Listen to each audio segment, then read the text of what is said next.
Alright guys, kali ini kita akan belajar bersama di Summary Daily Bible School mengenai Romans 1. Tapi kita mulai dari ayat 16 saja.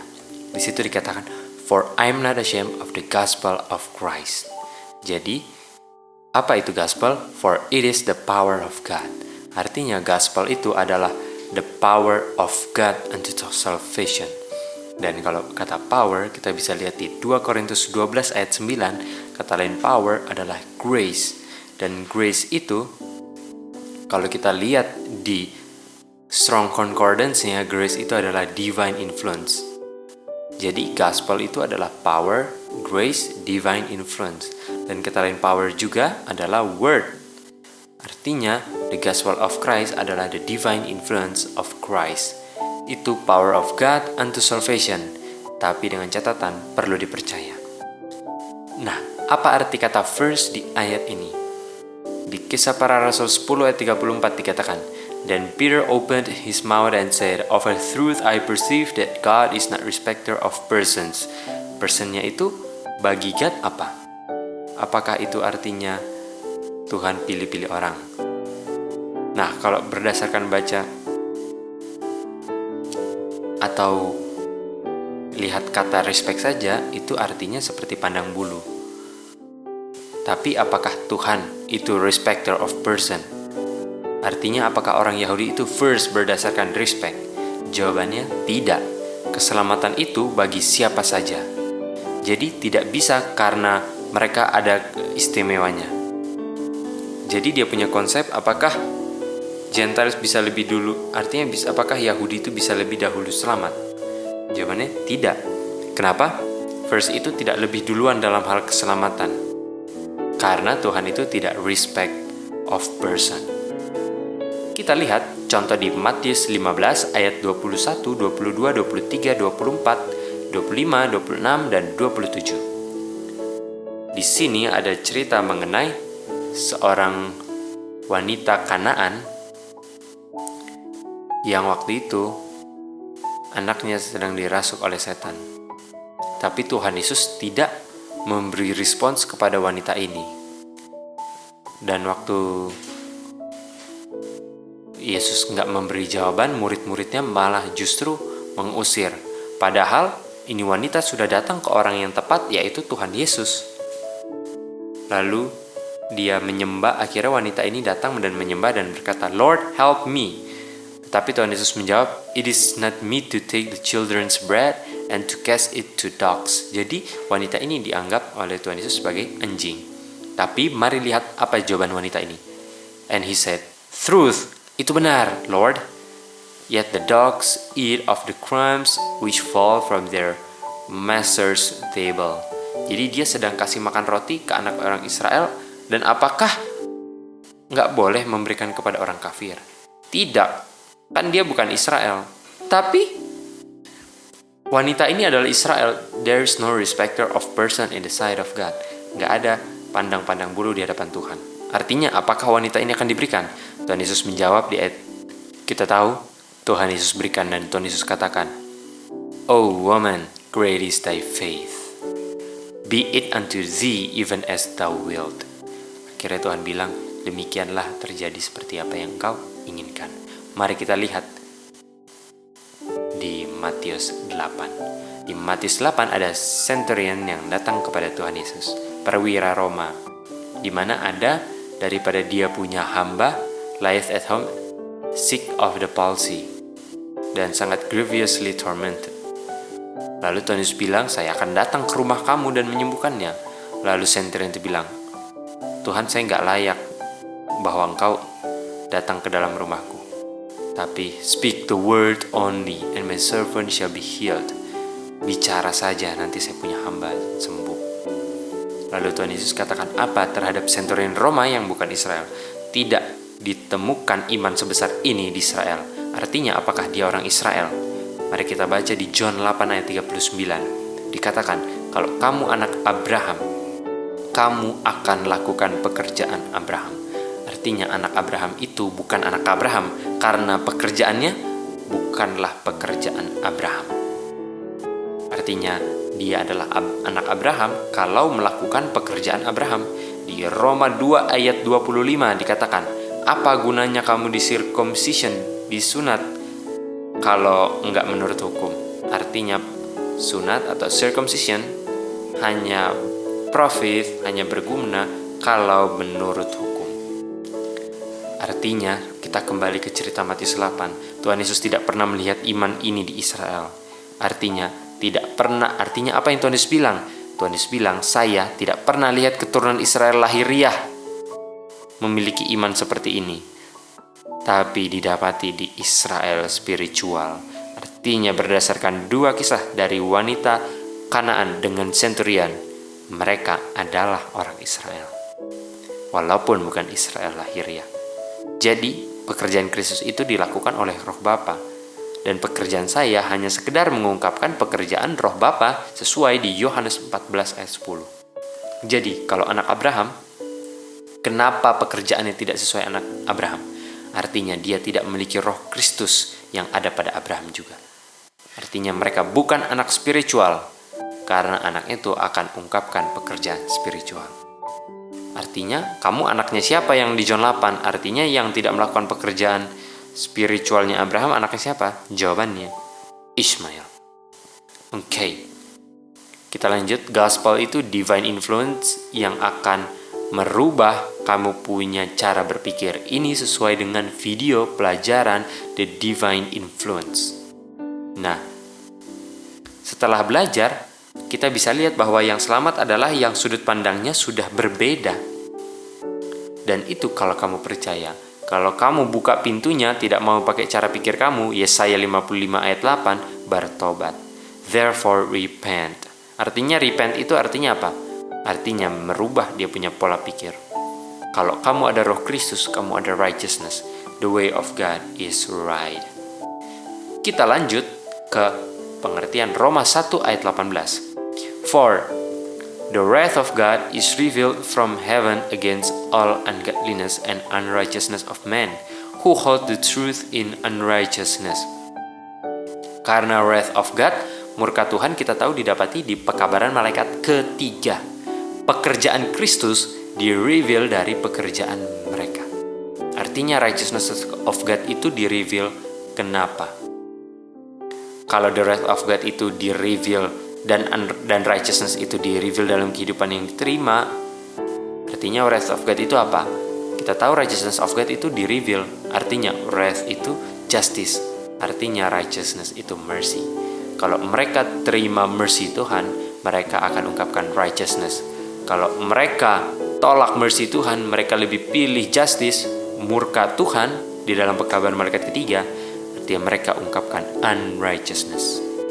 Di Roma 1:18, mereka terima justice-nya Tuhan. Artinya, orang-orang di Roma 1 ayat 17 yang mengungkapkan righteousness of God, mereka terima mercy. Nah, apa artinya revealed from heaven di ayat 18? Itu adalah api dari langit yang menolak pekabaran malaikat ketiga. Di ayat 18 yang sama kita lanjutkan. Against all ungodliness and unrighteousness of man. Jadi wrath of God itu diberi sebagai upah karena mereka tolak upahnya dipikul oleh anak Bapa. Kenapa demikian?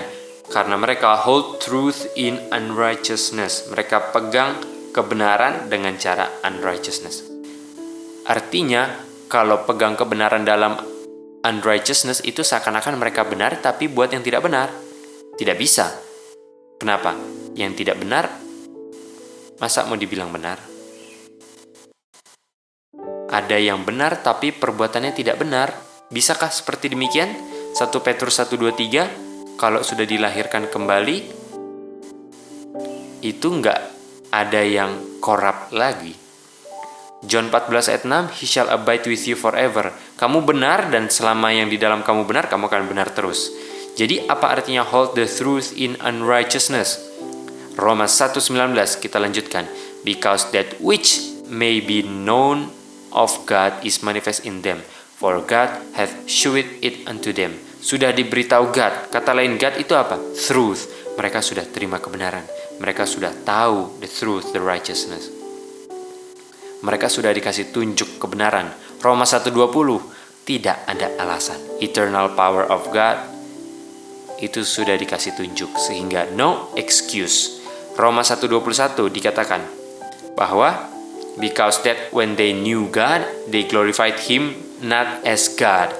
Artinya mereka pilih yang bertentangan dengan yang benar. Tahu tapi pilih lawannya yang benar. Di Roma 1:25 dikatakan, who changed the truth of God into a lie. Yang mengubah akan kebenarannya God menjadi bohong. Jadi rubah jadi bohong bisa atau tidak kalau mereka tidak tahu apa yang benar? Tidak bisa. Oleh sebab itu, they hold the truth in unrighteousness. Contoh, ini kutipan ada the third person of the Godhead. Lalu dibilang, oh ini adalah oknum ketiga. Nah, bisa saja orang salah baca atau tidak sengaja. Tapi kalau sebagai pengarang buku, artinya kita sudah tahu dia sengaja. Artinya dia telah memiliki unholy influence. Mereka putar balikan kebenaran. Roma 1:26, for this cause God gave them up unto vile affection, for even their woman did change the natural use into that which is against nature. Oleh sebab ini apa? Mereka change the truth into a lie. Artinya apa? LGBTQ, woman with woman, women with women, and men with men. Ayat ini sedang kelas berat terjadi. Roma 1:27 dikatakan, and likewise also the man, leaving the natural use of the woman, burn in their lust one toward another, man with man. Di ayat 28, and even as they did not like to retain God in their knowledge, mereka tidak suka God di dalam dahi mereka. Artinya, mereka akan terima tanda binatang. Kalau tidak suka retain God in their knowledge, artinya mereka tidak mau knowledge of God. Nah, artinya mereka tidak mau divine influence. Hosea 4:6, my people are destroyed for lack of knowledge. Destroy-nya apa? Wrath. Thou hast apa? Hold the truth in unrighteousness. Thou despisest the truth karena hold the truth in unrighteousness. I will also apa? Pour out my wrath upon you. Karena mereka telah menolak kebenaran Tuhan walaupun mereka sudah diberitahu, because thou hast rejected knowledge, I will also reject thee. Aku Tuhan juga akan mencurahkan murka. Di Hosea 4:1, no truth in the land. Apa artinya no truth? Karena bukan tidak ada kebenaran, tapi karena menolak kebenaran. No mercy, karena mereka pilih justice. Apa itu knowledge of God? Ayat 6, lupa law, artinya the knowledge of God itu the law of God. Law itulah yang mengungkapkan God. Di Ulangan 6 ayat 1, 2, dan 7. Now these are the commandments, the statutes, and the judgments. Inilah law yang dilupakan. Di ayat 2 dikatakan, that thou mightest fear the Lord thy God, to keep all his statutes and his commandments, which I command thee. Jadi, inilah yang perlu di-keep.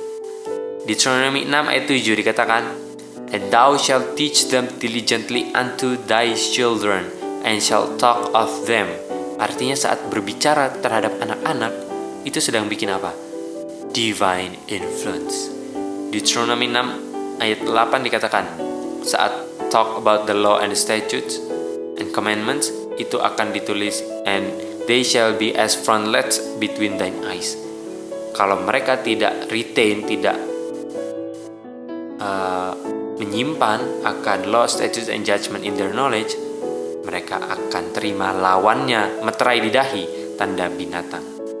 Kita baca di Zechariah 14 ayat 6. Dikatakan, and it shall come to pass that every one that is left of all the nations which came against Jerusalem shall even go up from year to year to worship the King, the Lord of hosts, and to keep the Feast of Tabernacles.